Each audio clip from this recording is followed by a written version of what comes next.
you mentioned the media, you talked about the pressure of the law. I mean, one very obvious difference now compared with what then is we now have Donald Trump as president.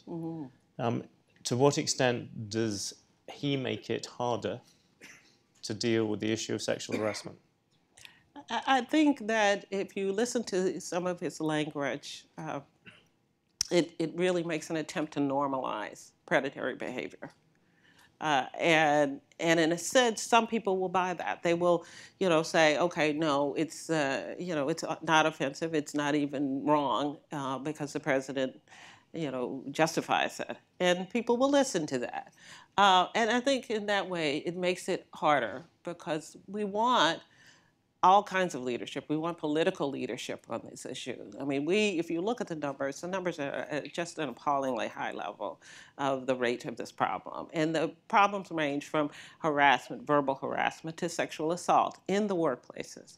So we want leadership at that level, but we don't always get that.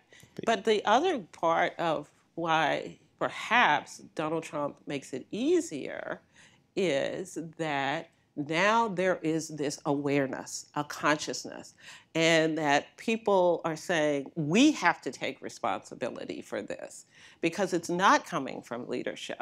And I think when you saw women who marched right after the inaugural, when you even see this movement, the Me Too movement now that took off, this time it didn't take off years ago when it was first initiated by the woman who came up with a hashtag.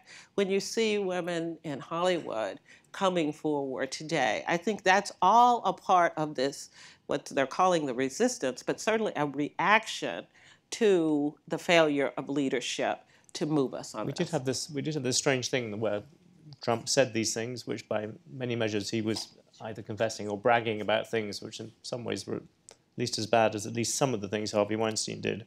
And yet millions and millions of women went to go and vote for him straight afterwards. Does that is that a countervailing trend against what we're seeing? I assume that people voted for Donald Trump for a number of reasons. But what I also assume is that we all have an opportunity now to look at his language and to analyze his language in a reasoned fashion.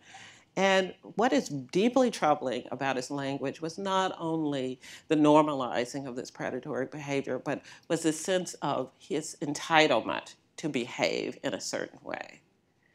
And I think that's one of the real flags, that if you have an individual who feels, whether it's the President of the United States or somebody in your organization, who feels entitled to do whatever they want to whomever they want, because they're in that position of power, then that is your red flag and something that you should all be pushing back against, because it won't just begin and end with sexual harassment. It will be all kinds of behavior. That can be bullying, there can be other forms of discrimination, racial discrimination, homophobia in the workplace.